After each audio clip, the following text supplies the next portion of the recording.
San Lorenzo, Puerto Rico. Reuters. In the Puerto Rican village of San Lorenzo, where Hurricane Maria destroyed the tall concrete bridge connecting residents with the outside world, 95-year-old Rosa Maria Torres waits to be rescued. If they don't move her out of here, she's going to die, Carmen Santos, Torres' granddaughter, said on Thursday. San Lorenzo remains without power or running water, and Santos wants to get her bedridden grandmother, who has developed a festering skin ulcer on top of her anemia and thyroid problems, out soon. She has gone to the capital, San Juan, 4 times since the storm struck on September 20, traveling by car on a 2-hour detour over a perilous mountain road, looking in vain for someone who can airlift Torres. Before the storm, a hospital was only a 15-minute drive away in the town of Imperils. Without the bridge, the only way out is wading across a river knee-deep now that floodwaters have receded, or detouring by car on the mountain road.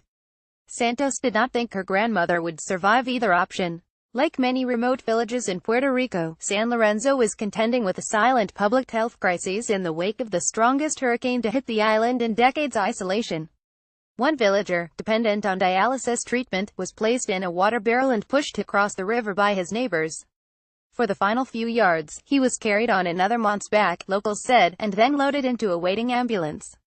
Santos says she is frustrated by the U.S. military helicopters that regularly fly over San Lorenzo, droning like overgrown mosquitoes. Why, she wonders, can not one of them whisk away her frail grandmother? This stinks, Santos said tearfully, leaving the stifling room in which her frail grandmother lay so as not to upset her. I'm powerless. No one can say when or if the bridge will be rebuilt, but it is unlikely to be a high priority on an island with so many needs after the hurricane. Fuel supplies remain limited and electricity and cellular phone service are still out in much of Puerto Rico. Local residents cross a river using a cable after Hurricane Maria destroyed the town's bridge in San Lorenzo, Puerto Rico, October 4, 2017. Reuters. Alvin Baez. People are desperate, said San Lorenzo police officer Luis Burgos, who now lives in a nearby town. His parents still reside in San Lorenzo, and after Maria hit, he set out at 7 a.m. to check on his parents, walking until he arrived at the village at 5 p.m. They were okay, he said, but their house, on the brow of a hill overlooking the river, was destroyed. Burgos said his mother broke down when she saw him. I feel very sad for them, he said, surveying the village's twisted roofs and stripped vegetation. I'm young but they're not. Marilis Hernandez, a 26-year-old housewife, forded the river on Thursday to visit her mother, fretting about the rain that was predicted to fall. If it rises, there they will stay, Hernandez said, gesturing toward the river. Maria Pagan, 35, wonders how many people will continue to live in the village if repairs are not made soon. She said U.S. officials came and took measurements after the bridge fell, but nobody had returned and there was no word about plans to rebuild.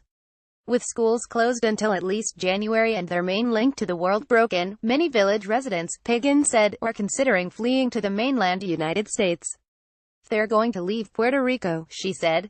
Click here to see a related photo. Rs2WBNXTZ. Reporting by Gabriel Stargarter and Hugh Bronstein. Photography by Carlos Barria. Editing by Sue Horton and Bill Trott. Or Standards. The Thomson Reuters Trust Principles.